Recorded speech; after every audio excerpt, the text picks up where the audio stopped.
Boa noite, telespectadores da Rede Vida de Televisão, o canal da família. O programa Sábado Especial entrevista hoje o deputado federal Enéas Carneiro. Ele é o presidente do PRONA. Enéas Carneiro notabilizou-se em todo o Brasil quando, em 1989, lançou-se candidato à presidência da República e tinha apenas 15 segundos para mostrar o seu programa. O seu programa era "Meu nome é Enéas". Essa figura de destaque da política nacional será novamente candidata à presidência da República. Ele é o nosso convidado. Boa noite, deputado federal Enéas Carneiro. Boa noite, doutor Nogueira. Obrigado ao senhor pelo convite, à Rede Vida e aos telespectadores pela paciência em assistir a todo o programa e as discussões. Teremos muitos assuntos interessantes, mas a primeira pergunta é a seguinte. Deputado, o senhor está há 3 anos e meio no Congresso Nacional e o senhor concordaria com uma frase pronunciada pelo presidente Lula de que no Congresso havia 300 picaretas? Não, senhor. E digo para o senhor e para os telespectadores, eu não concordo com isso. Isso é uma super simplificação. O Congresso espelha a sociedade. Então, a gente de todas as categorias, e eu não generalizaria dessa forma. Eu discordo de Sua Excelência o presidente Lula. Muito bem. No ano passado e neste ano, as denúncias que vêm do Congresso Nacional envolvendo mensalão, mensalinho, envolvendo sanguessuga, tem vários deputados arrolados aí, incluídos como denunciados. O senhor recebeu também alguma oferta de alguma propina ou alguém tentou fazer o senhor mudar de partido? Não, senhor. Desde que lá cheguei, e chegamos, né? Todos nós que fomos eleitos com aquela votação que o senhor já mencionou, eu jamais recebi nenhum convite desse gênero. Jamais, eu não posso dizer isso. E, claro, daqueles que comigo foram, 4 saíram. Certamente receberam o convite, não posso afirmar que foi dinheiro, mas foi para ter vantagens, auferir vantagens que não teriam ficando no PRONA. Nós estávamos contrários àquilo que se chama a base governista, quer dizer, o sustentáculo, a sustentação. Então saíram 4 e ficou apenas o doutor Elimar Massa Damasceno, que está comigo. Muito bem. Nas últimas eleições proporcionais, o sempre candidato à presidência da República desistiu e saiu candidato a deputado federal. E foi o mais bem votado da história do país. Enéas Carneiro Ferreira teve... Ferreira Carneiro teve 1.560.000 votos. Nunca se viu votação igual em todo o país. Até o ex-governador de São Paulo, Paulo Maluf, era o mais votado, com 670.000 votos.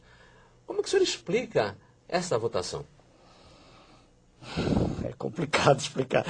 Eu já tentei entender isso diversas vezes. Já conversei com colegas neurologistas, sociólogos, e há uma interação, né, direta entre mim e o eleitor. Eu não tenho cabos eleitorais, não fiz contato com nenhum prefeito, não fui a cidade alguma.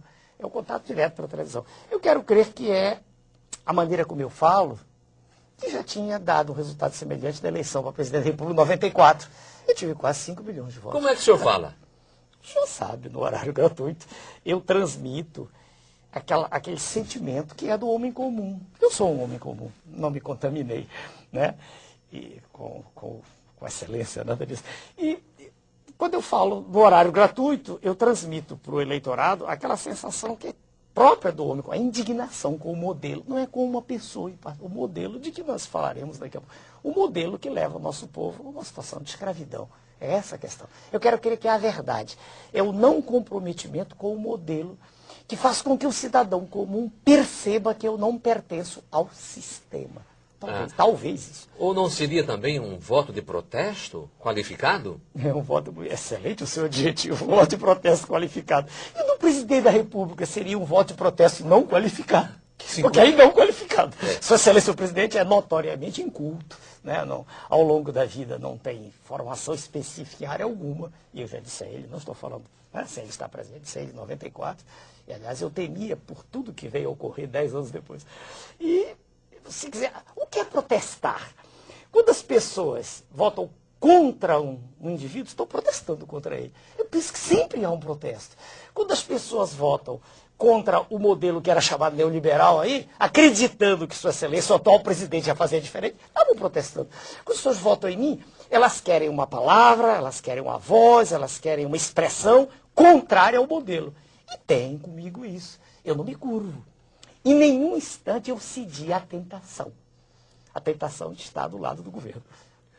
O deputado federal, Enéas, com 1.560.000 votos, levou também para a Câmara Federal mais 5 deputados do seu partido, Prona. Por favor, o senhor se lembra qual foi a votação desses 5 outros deputados? Sem citar nomes, porque não me... Por favor, porque não interessa, citar, são ilustres desconhecidos da Isso. população. Foram 600 votos. 600 votos? 400...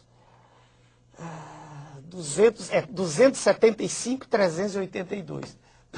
Então, Nem para ver, para nada. veja, telespectador, pelo coeficiente eleitoral, São Paulo, para cada 250.000 votos dados a um partido, teria um deputado federal aproximadamente isso. eleito. E, no caso do deputado, ele teve sozinho 1.560.000 votos. Por conta dessa votação... Na verdade, nós estamos desprezando 10 mil, que é 70. Então, não é por conta irrelevante. dessa votação, ele conseguiu eleger 5 desconhecidos deputados. Eram profissionais gabaritados? Não. Nas suas áreas, sim. Que áreas? Médico, professor. 2 médicos, professor de filosofia, advogado, sim. Profissionais que estavam comigo há pelo menos há 3 décadas. E eles... 2 décadas. Ao chegar lá, eles continuam no Prona? Não. Não? Onde eles estão? 3 estão no PP, Papa, e antigo PPB, e 1 está no PL. Mas, de novo, isso é uma opção deles, né? Quando se chega ao Congresso, veja, doutor Nogueira, a pessoa se deslumbra. Não, poderia ser uma opção deles, uma opção, mas um respeito à sua votação, ao seu partido, gratidão, que lhes garantiu uma cadeira de deputado federal por São Paulo, o maior estado da federação, e a sua votação é maior do que de muitos senadores e de candidatos ao governo de estado. É verdade. Mas aí o que se passa aí é compreensível quando se atenta para o privilégio que se tem na casa. Nós estamos ali como se estivéssemos numa corte. Né? Há muita vantagem. Não estou falando pecuniária, só dinheiro. O senhor tem um elevador particular, o senhor é chamado de excelência. Se a pessoa não tiver uma estrutura, né, de caráter que a mantenha imune, né, é natural que queira ir para o lado do governo. Porque o governo tem muito mais poder. O governo, estou falando do executivo. Veja, o senhor falou ali mensalão.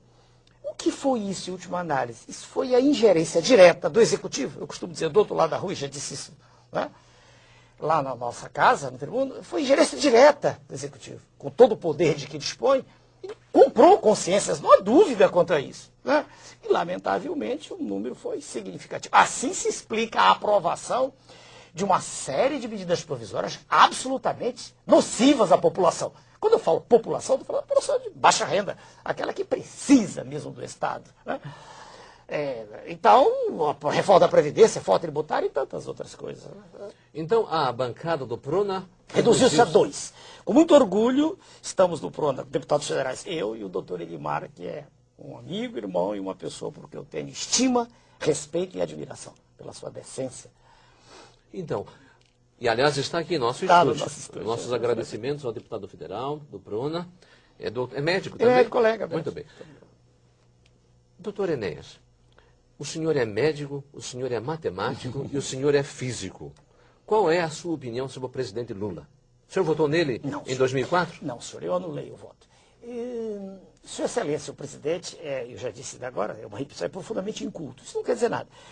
Podia, ao ter chegado à presidência, manter-se fiel às suas origens. Não o fez. Sua Excelência, o presidente Lula, tem um comportamento semelhante àqueles que o antecederam. Ele é um súdito do poder internacional, do poder mundial.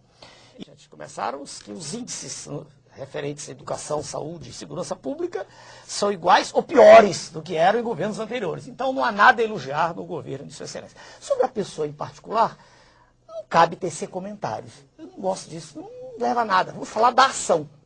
A ação governante. A ação governamental de Sua Excelência, o presidente, é a pior possível. Estamos diante do pior governo que o Brasil já teve. Sempre já disse isso ao vivo. Em números, prova isto. Opa, mas é simples. Escolha qualquer área. Educação, segurança, saúde. Educação temos aqui. Educação. Sua Excelência, o ex-presidente, gastava, os 3 últimos anos, 2000 2002, um número médio em torno de 19 bilhões de reais. Sua Excelência... Quem é esse? O senhor está falando do Sua Fernando Henrique? Excelência, presidente Fernando Henrique. Em 2000. 2019, a fração não é cansativa, números médios, 19 bilhões. Sua Excelência, o presidente atual, que acaba de dizer há pouco que isso é falha da educação, ele gastou menos, 16 bilhões. Tudo em bilhões, né? 10 elevado a 9 a potência. 3 bilhões a menos, passados 5, 6 anos. Muito bem. Isso na área da educação. Educação. Na área de saúde pública, separado de saneamento, só saúde pública, os números eram até 2002, eles eram da ordem de grandeza de 36, deixa eu ver, bilhões, 36, 38, bilhões. 2003, 32, 2004, em 2005 ele se aproxima um pouco, chega a 37, e já cai de novo em 2006. Considerando a elevação do número... Considerando que a população aumentou. Diminuiu. Diminuiu. E em segurança a coisa é pior ainda. Segurança pública, se o senhor olhar para os números, são todos tirados de fundos oficiais. Né? Até 2002, a média, como o senhor observa aqui, era em torno de 23, 21 bilhões. Né? Ela cai significativamente, se o senhor olhar, para 16, 17, 18. Isso considerando, primeiro, o aumento da população, que não está aqui mencionado, e a população carcerária, que também aumenta.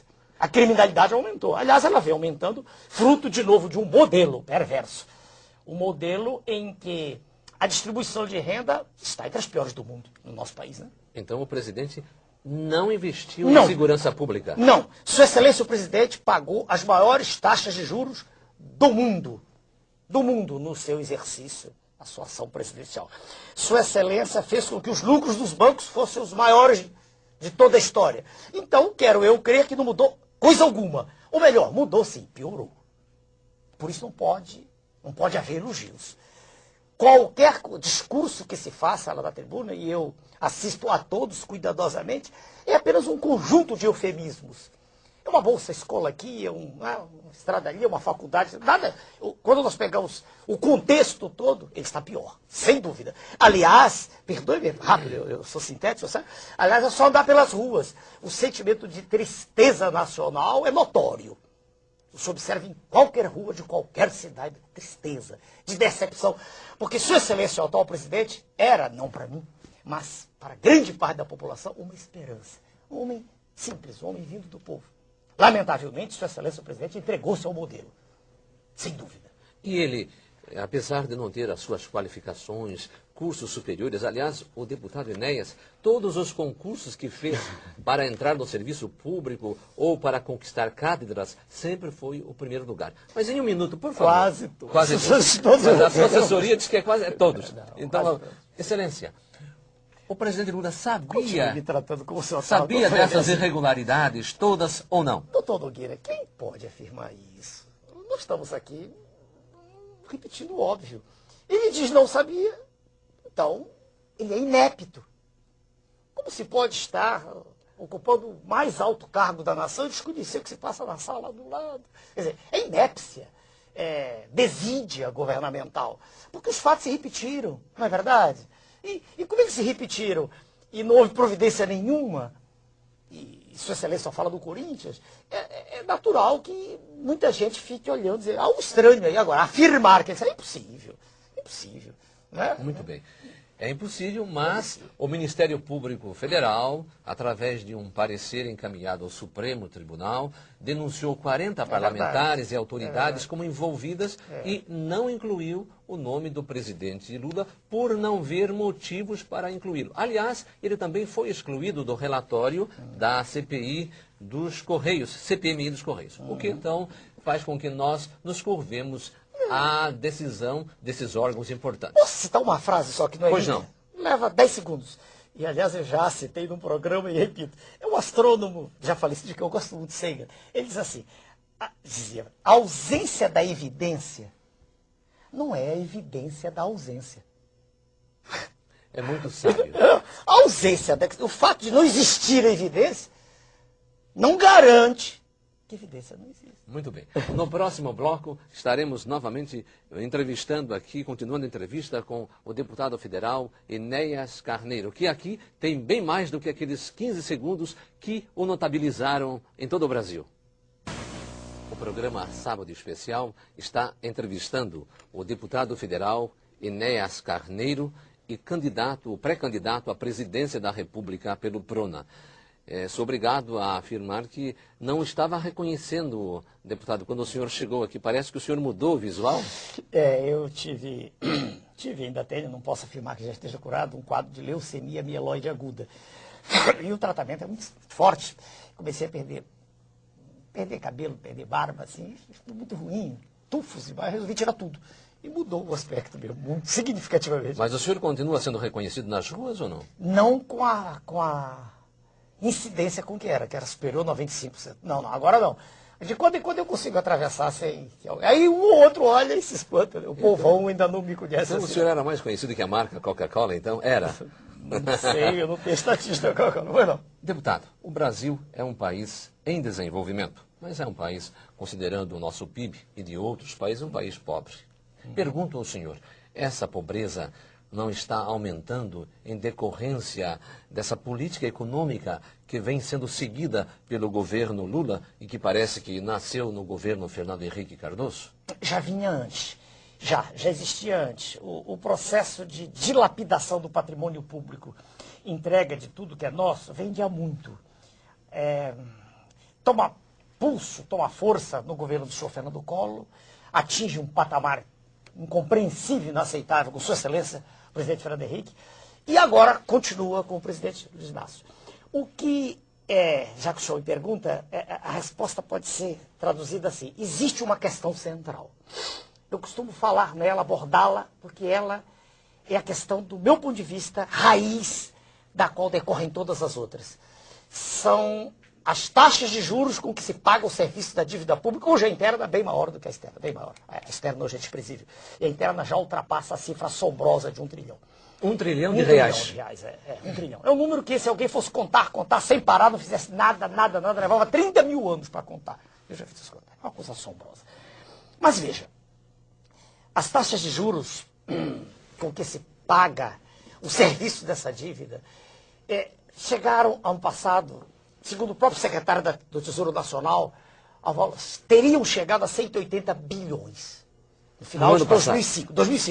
Isso dava uma média de 15 bilhões mês. Veja, 15 bilhões, um total de 180, dá mais de 3 vezes tudo que foi gasto com educação e saúde. Veja como é uma questão central. Não há dinheiro para nada, não há dinheiro para educação, não há dinheiro para saúde. Vamos entrar no hospital público. Não falta tudo num dia, mas quase tudo falta. Falta algodão, falta gás, falta material cirúrgico, falta remédio. É um desespero, a gente morre na fila, falta maca. É só olhar. Hospital público, escola não precisa falar. Estrada não precisa falar. Não há dinheiro. Segurança pública, quando se pede que se aumente a taxa para o presídio, que os presídios vivem em situação falimentar, a resposta é sempre: não se pode mexer, não há verbas, não é? A resposta geral, não há recursos. Mas como dizer que não há recursos se uma parte dos juros é reinvestida na dívida? Veja que coisa estranha. Quanto mais se paga, mais se deve. Sua Excelência, presidente Fernando Henrique, assume com 60, números redondos, 60 bilhões. Entrega com 600 bilhões reais. E Sua Excelência, o presidente Lula, vai aumentando a dívida. 620, 700, 800, 900. Onde nós estamos? Para onde vai isso? E os juros pagos chegaram, segundo eles, a 157 bilhões. Mas se eles incluírem aquilo que foi a capitalização, juros capitalizados, os números são astronômicos. Chega-se a cifras assombrosas de mais de 200 bilhões. Não há saída. Essa é a questão central. Então estão mascarando a dívida? A dívida não. O serviço da dívida. A dívida aparece com mil e uma injunções, papéis que são colocados noutras rubricas, mas a dívida ainda aparece. O questão central. Então estão mascarando a dívida? A dívida não, o serviço da serviço da dívida. A dívida aparece com mil e uma injunções, papéis que são colocados noutras rubricas, mas a dívida ainda aparece. O que não aparece é que a cada instante uma parte desse serviço é acrescentada, é adicionada, por isso a dívida cresce.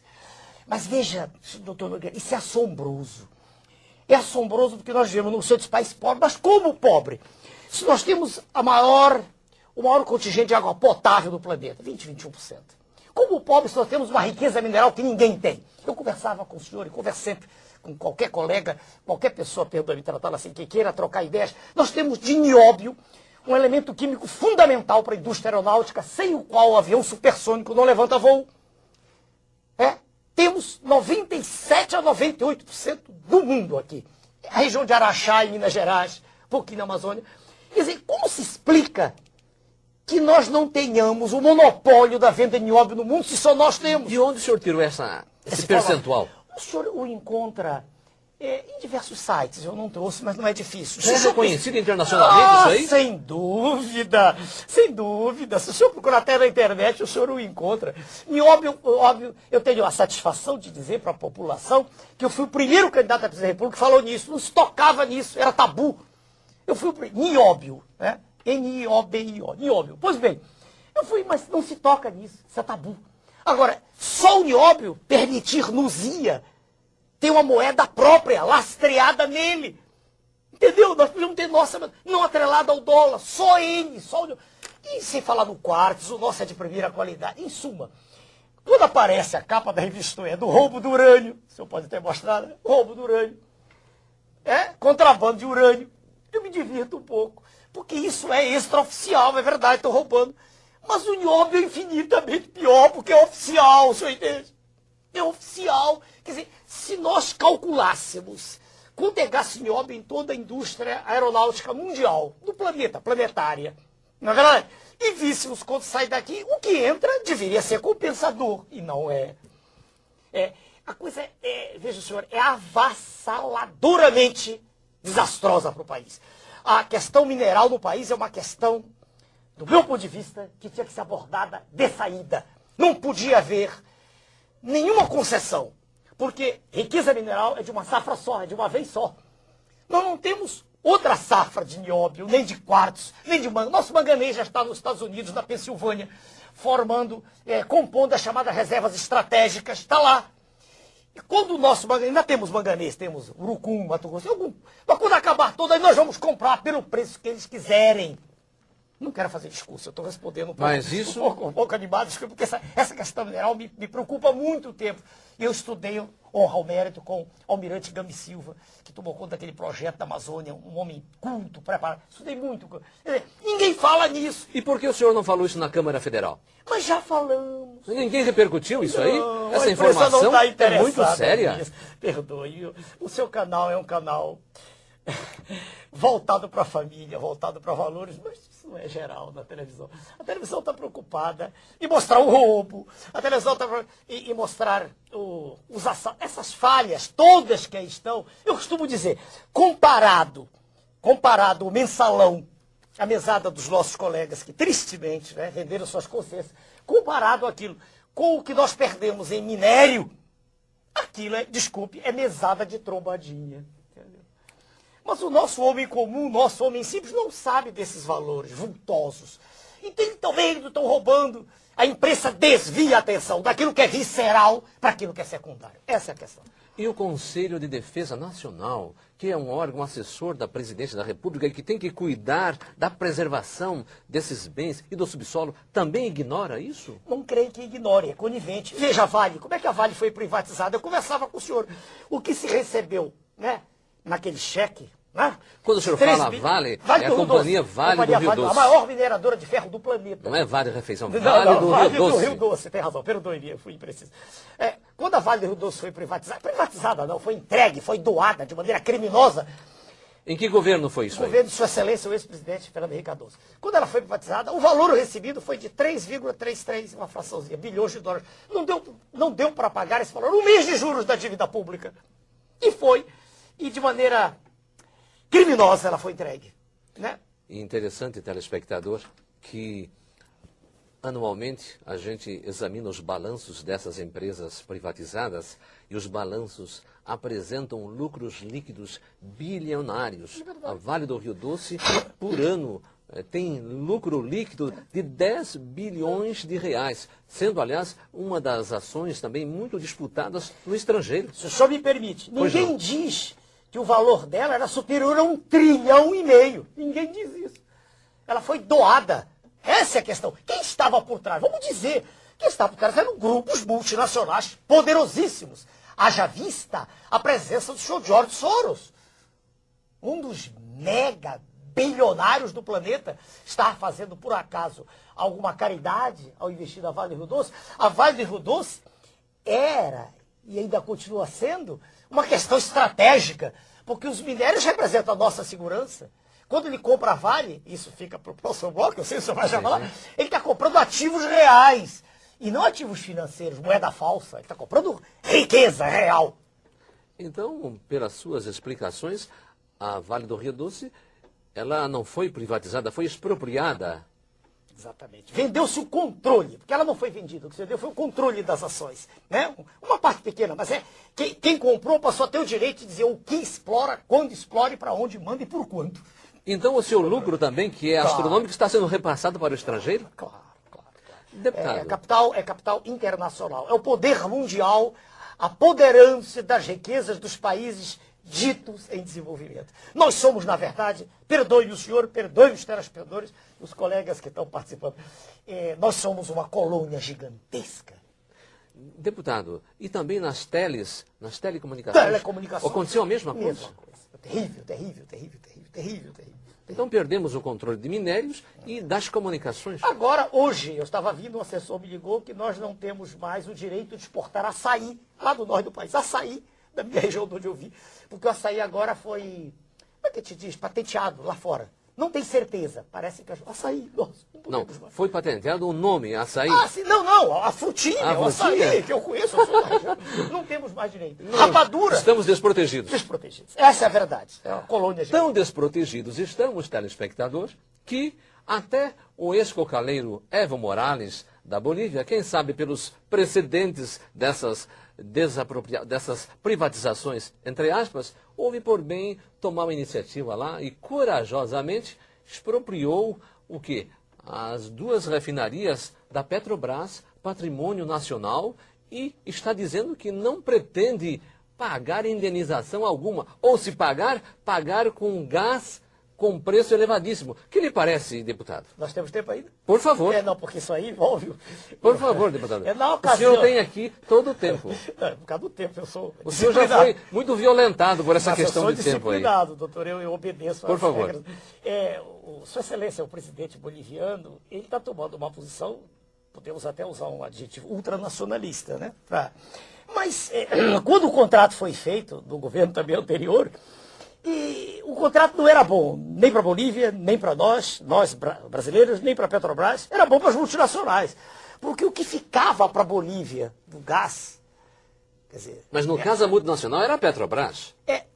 Desculpa? Não. Porque Não, o maior investidor lá é o governo brasileiro. Não. Então me explica, por favor. Bem devagarinho, Por tem favor. que ser bem devagarinho. Por favor. O assunto exige, por isso que eu falei o tempo. Não se preocupe. Não. Havia, primeiro, recursos tomados pela própria Bolívia, sobre os quais se pagava um certo serviço, juros. Havia interesses de muitas multinacionais lá no processo todo. E não dá tempo de pegar as fontes, mas é possível demonstrar-se, e o estudo foi feito por engenheiros da Petrobras, a EPET, a Associação dos Engenheiros, mostrando que, em linhas gerais, o que era mais ruim para nós, claro, era o take or pay, né? Quer dizer, nós, mesmo que não gastássemos, mesmo que não usássemos gás, teríamos que pagar. Era muito ruim. E algumas dessas cláusulas já foram refeitas. Mas não era necessariamente bom para a Bolívia, não. Não era. Aí, veja bem, quando o senhor Evo Morales assume, já havia ocorrido o referendo. 2 anos atrás, em 2004. Né? Já havia. Dizendo, não me recordo exatamente os termos, mas já tinha ocorrido um referendo no qual tinha sido estabelecido que os contratos tinham que ser refeitos. no qual tinha sido estabelecido que os contratos tinham que ser refeitos. O que ele fez, veja bem, agora, foi em maio agora, né? Agora, Isso. o que ele fez foi... Dia 1º de maio. 1º de maio. O que ele fez foi numa atitude, assim, extremamente drástica, dizer, vai ser como eu quero, vai ser como eu quero. Foi, digamos, uma atitude violenta. Inamistosa. Sim, não amistosa. Mas, se nós olharmos para aquele país e quão vítima ele vem sendo há tanto tempo desse poder maquiavélico mundial, a gente tem que entender, não que é o Chaves na Venezuela, a gente tem que entender um pouquinho que de quando em quando há roubos desse gênero. Nós, claro, estamos sendo prejudicados, se bem que a Petrobras, e isso é declaração também de dirigente, acaba de afirmar que a Bolívia, enfim, os negócios são pequenos lá, não são de tão grande monte, o senhor deve ter lido. A Petrobras $1,5 bilhão. Mas há coisas, veja bem, no contexto geral, não é uma grande sangria o que está ocorrendo com a Bolívia. Mas o ponto, do meu ponto de vista, que tem que ser... Quando ele toma uma atitude dessas, ele faz algo que o nosso presidente, que Sua Excelência, o presidente tem direito, né, não faz. Por exemplo, as multinacionais aqui exploram o petróleo e pagam 5%. Exploram? Não. Levam para fora. 5%. Lá no Oriente, em torno de 30%, né, que é pago. Por que só 5%? Por que Sua Excelência o presidente não cobra um serviço à altura? É isso que mais espanta. Muito bem. No próximo bloco, conversaremos com o deputado Enéas e candidato à presidência da República sobre a segurança pública no estado de São Paulo e no Brasil inteiro. Deputado Enéas, o senhor mora em São Paulo ou no Rio de Janeiro? Moro em São Paulo, Rio e Brasília. No Rio eu tenho uma filha de 21 anos, com quem eu moro, antigo, estou no Rio há mais de 40 anos, em São Paulo há mais de 20 dando aula, parei agora por causa da doença, e também tem um cantinho lá, e em Brasília a residência oficial. Moro nos 3 lugares. E por que o senhor preferiu sair candidato a deputado por São Paulo? Podia ser em qualquer estado, como o senhor acabou de dizer, agora é conhecido em qualquer um. Em São Paulo tem mais eleitores, tem mais... Como a minha penetração era razoavelmente a mesma, né? Com exceção do estado do extremo norte, onde eu estive poucas vezes, mas era razoavelmente a mesma. Em São Paulo, eu pensei, em São Paulo, há mais eleitores, o resultado será maior, honestamente. E tenho carinho por São Paulo, como tenho por qualquer lugar. Eu sou brasileiro, como o senhor é. Muito Estamos bem. falando português, hein, senhor? E se o senhor fosse governador aqui do estado de São Paulo, considerando a situação séria na área da segurança pública que São Paulo está vivendo, o que o nosso deputado, então, governador, faria para tranquilizar a população e resolver esse problema gravíssimo que está afetando a todos? Veja, de novo, eu volto à questão central. Os governos estaduais, dos estados-membros e os prefeitos, todos estão presos à dívida pública. Todos. Se o senhor olhar, quando há qualquer medida que um presidente toma, os governadores, desde o tempo de Collor, os governadores vão lá. Uma linguagem bem singela, tomar a benção. Quer dizer, até assim no CIEP, vai lá. Quer dizer, todo mundo... Porque é o governo federal que solta a verba, que solta o dinheiro. Então, o primeiro problema, do qual a gente não pode, nós não podemos esquecer, é que Sua Excelência, o governador, independentemente de quem seja, ele não tem todo esse poder que parece ter, não. Não tem. Agora, o que se faz com o que tem? É outra pergunta. Dentro do que tem, do que chega, eu penso que não adianta falar educação. Isso é a médio prazo, não é instantâneo. Então, ainda mais porque muitos dos líderes aí têm até nível médio, né? Não são analfabetos. Não Se são. não fossem preparados, não obteriam esse sucesso que estão obtendo Claro. aí com essas Claro, rebeliões todas. Claro. Então, eu penso assim, há que, do meu ponto de vista, tem 1000 abordagens, separar joio de trigo. A cadeia, quer dizer, o presídio é a sementeira do crime. O indivíduo furta um frango e é preso, é jogado lá dentro e sai traficando. Todo mundo sabe disso. Né? Então, há que separar. Como? Não adianta estar construindo presídio. Aquele presídio, está todo mundo amontoado, não faz sentido. Eu penso que, e não estou também dizendo nada novo, a prisão agrícola é uma saída. Né? Espaço aberto, local onde o sujeito possa produzir algo. Aquilo ali, isso do jeito que está, vai explodir. É uma bomba de efeito retardado. Mas isso, como disse o senhor, a médio prazo. Quero saber para hoje. Medidas de segurança, não há saída. Se um rinoceronte nos ataca, não adianta cantar uma área. Há que ter medidas punitivas drásticas. Não a pena de morte, que nós somos contrários a ela, como somos contrários ao aborto, qualquer forma de eliminação da vida. Né? O PRONA tem como cláusula pena. Então, nesse sentido, o senhor criticaria, então, a atitude do governador Cláudio Lembo, que não aceitou a ajuda federal? É difícil. É difícil a resposta. Veja bem, segundo ele, o efetivo da Polícia Militar é suficiente. Eu ouvi a declaração dele, ouvi do comandante da polícia. E, veja bem, na medida exata em que ele dizia isso, e eu me ponho na posição de acreditar, eu não sou do partido dele, não disso, acreditando na autoridade que ele tinha condições de deter o processo, eu creio que ele não tinha por que pôr a polícia. Primeiro, porque o Exército, no caso, não está preparado para isso. O Exército apenas é uma demonstração psicológica, né? O Exército não está. Para defender o território nacional, seria? Segurança nacional é uma coisa, segurança pública é outra. E aqui é a segurança da família, da sociedade, do cidadão que trabalha, que paga imposto. E houve pânico. Não adianta dizermos que não houve. Houve pânico. Haja vista os supermercados fecharam, as escolas, tudo. Houve pânico. Então, quando o senhor me pergunta se... ele responde, é difícil. Estar na posição são decisões difíceis. Agora, ele houve por bem fazê-lo e, logo no dia seguinte, se não me engano, pararam. Fala-se de acordo. É isso que eu pergunto. O senhor conversaria com os bandidos? Não. Eu não. Eu não o faria. Eu não o faria, mas eu não posso afirmar que houve, de novo, a história, porque foram pessoas lá conversar com eles, um advogado, não foi? E logo depois cessou tudo. Mas eu não tenho autoridade aqui para dizer exatamente o que houve. Não sei. Não sei, é impossível, né? Não sei. Mas, repito, a questão prisional, essa questão do ponto de vista da criminologia, ela tem que ser examinada rapidamente. Estamos sentados no barril de pólvora, não há dúvida. O presídio é uma escola de criminalidade, não tenha dúvida. Escola de crime aqui. Né? Aliás, o senhor também não acha que deveria haver uma política nacional de segurança pública? Porque é impossível você hoje situar pontualmente um problema de São Paulo. O problema da segurança, ele extrapola. Nós temos bandidos que vêm de outros estados, pessoas de São Paulo que vão para outros estados. Então, há que haver uma interligação. E isso quem põe é a presidência da República, o governo federal. Há que existir e já está passando do tempo, sem dúvida. E a Câmara Federal e o Senado Federal também poderiam agir? Seria um colegiado, penso eu assim. Seria uma decisão, veja o senhor, tomada em conjunto. Eu penso que está passando a hora. É minha opinião. Né? Minha opinião que está passando. Nós não podemos continuar assim. A situação ela está de um jeito, e repare, isso vem ocorrendo, vem piorando, né? Com os tempos. Essa situação está levando a intranquilidade aos lares dos brasileiros, sem dúvida. Né? Ninguém mais tem tranquilidade para ir à rua. É verdade. Muito bem. Espero que o senhor, durante a campanha eleitoral, apresente, então, como candidato à presidência, um programa que privilegie essa política nacional de segurança pública. Começando com recursos, como acabei de lhe mostrar, de não que estão diminuindo.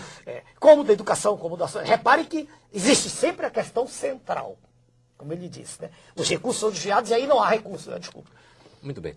Deputado, o senhor teria, na sua atuação federal, algum projeto na área energética? Tenho. Qual é? Tem.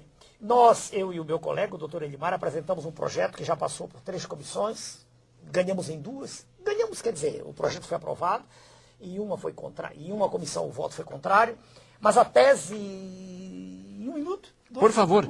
A tese consiste no seguinte, nós propomos a substituição em todo o território nacional dos combustíveis derivados do petróleo, fóssil, né? Por combustíveis oriundos da biomassa.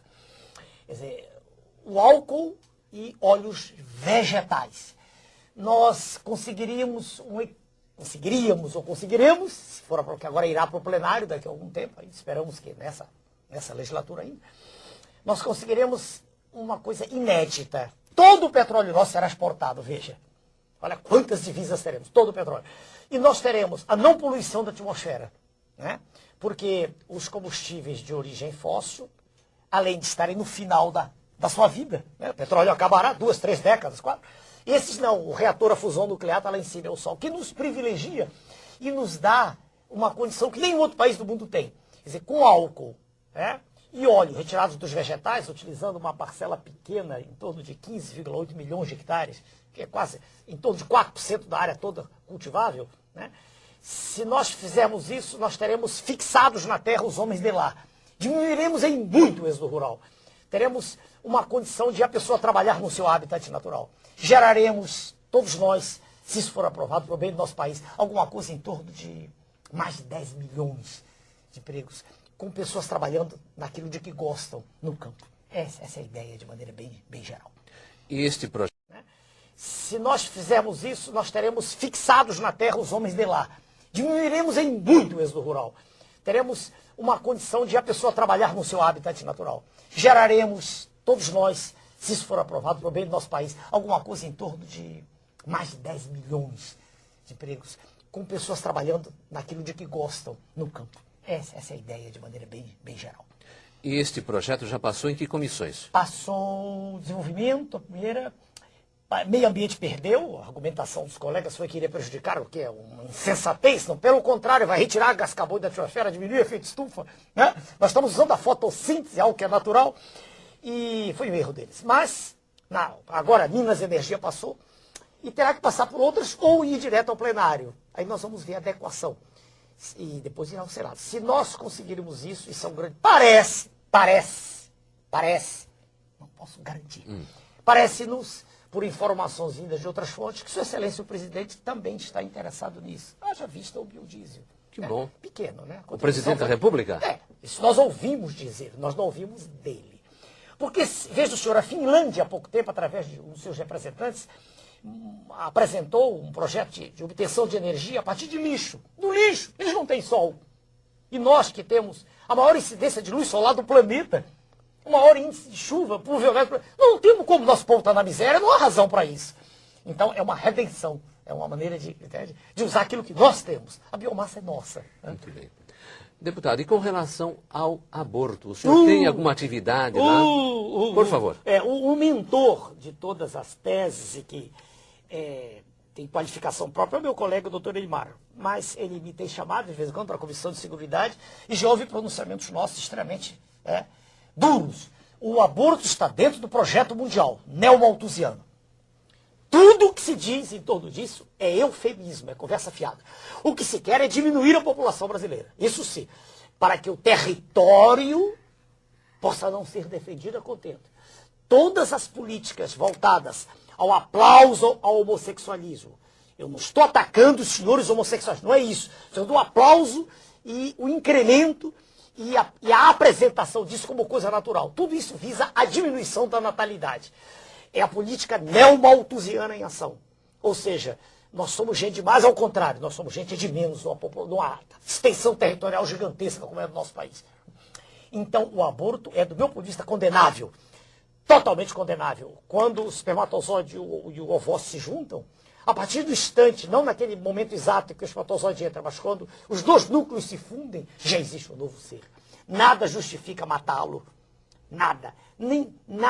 Nenhuma razão de qualquer natureza permite isso, uma vez que ali está, independentemente de qualquer conceito religioso, ali está uma nova vida, um novo ser. Então nós do PRONAM somos radicalmente contrários a essa política. E qual é a aceitação na Câmara Federal desse seu ponto de vista muito importante? Opa. Nós conseguimos, eu, doutor Ibar, e uma série de outros colegas deputados, independentemente do partido a que pertençam, conseguimos deter, e foi protraída a decisão, né, de um projeto de uma colega nossa deputada que pretende abrir as porteiras todas do aborto. Mas isso foi detido no final do ano transato, agora de 2005. O projeto volta as tentativas da abertura da porta vêm a cada instante. Mas nós conseguimos deter. Então, foi alguma coisa positiva que conseguimos. Como o senhor estará fora da Câmara Federal, quem continuará essa batalha Doutor lá? Elimar. Então, se o PRONAM conseguir eleger deputados federais em São Paulo, mas aí o senhor tira o verbo achar, eu não vou brigar com o senhor há de convir que o senhor foi num crescendo, começou com 180 mil votos para presidente, depois passou para 360, agora depois passou para 5 milhões, 5 milhões, depois baixou porque o seu tempo baixou também. Agora, se o senhor não tiver um tempo bom, isso a bancada também não terá um tempo bom. Eu tive meio minuto para deputado federal, meio minuto. O que o senhor falava nesse meio minuto, deputado? Meio minuto. Veja, senhor telespectador, o nosso país é o mais rico do mundo, não é o mais pobre. Ele é o mais rico em água potável, em luz solar, com energia captada nas folhas, que pode ser utilizada, como eu acabei de mostrar. Né? O nosso país tem uma agricultura que é só estimular um pouquinho e ela produz, não há por que haver fome. Nós temos a maior riqueza mineral do planeta. A que o senhor atribui a situação de pobreza e miséria da população? Claro que é a má gestão. Claro que é ao fato de nós termos títeres governando o país, que são, na verdade, representantes legítimos de um poder monstruoso, que é o sistema financeiro internacional. A nossa proposta é lutar contra isso. É fazer com que o Brasil se coloque de pé e deixemos de ser colônia das multinacionais. Deve ter falado 1 minuto e 40 segundos. Não preparei antes. Coisas desse gênero. E falou tudo, é por isso que teve essa votação Nada astronômica. diferente disso. Finalmente, para encerrar o programa, deputado, o senhor também tem uma grande preocupação com o mascaramento contábil dos ativos financeiros apresentados internacionalmente. Para encerrar o programa, 2 minutos. 2 minutos? O senhor está me dando uma eternidade. Eu acho que o senhor tem que se acostumar com isso aqui na Rede Vida. Muito obrigado ao senhor. O que se passa, senhor telespectador, é que antigamente ainda com transações em dinheiro, cheque. Hoje não. Hoje com o advento, né, e cada vez mais intenso, das comunicações através dos computadores, quando se aperta um dedo, né, se põe o dedo numa tecla de computador, transferem-se fortunas de um país para outro, de um ponto para outro planeta. E o que gira em ativos financeiros é de uma ordem de grandeza em torno de 6 trilhões de dólares. Dia. Isso é muito mais do que o total das transações em comércio e indústria, que chegam a alguma coisa em torno de 2 a 3% desse valor. É evidente que o que se faz então é uma fantasia. Vive-se numa gigantesca, é como se fosse uma mesa de bilhar, uma gigantesca fantasia. A riqueza real está nos países ditos em desenvolvimento, são as riquezas naturais. E delas se apropriam os donos dos ativos financeiros. Assim compraram a Vale do Rio Doce, assim compram terras na Argentina, compram terras no Brasil. E é preciso que nós acordemos para isso. É preciso, eu sei que é dura a frase, mas é preciso ter coragem para enfrentar o sistema financeiro internacional. O deputado disse, em resumo, que também há empresas com patrimonialização insignificante, mas ações com valores astronômicos nas bolsas. Então, o patrimônio da organização, 6 bilhões de dólares, mas as ações em bolsa valem 100 bilhões de dólares. Quer dizer, é um sonho, mas em realidade é um castelo. E, em cima desse castelo, muitos sonhos se destroem. Pessoas que investem, acreditam no mercado financeiro e ficam sem nada. Mas são os pequenos, né? Não têm acesso à informação privilegiada. Porque, se o senhor olhar os mega especuladores, dificilmente perdem. São números vultosos, são quantias, número vultoso, a expressão está imprópria, são quantias vultosas, são valores aos quais nós não temos acesso, são milhões, bilhões de dólares, transitando como bits, né, de informação de um lado para o outro do planeta. Essa é a verdade. Deputado, muito obrigado por sua entrevista. Sucesso ao senhor Obrigado dentro do ao possível, apesar do pouco tempo que vai ter na televisão. E esperamos que o senhor volte aqui à Rede Vida para conversar com o telespectador do Sábado Especial. Muito boa noite.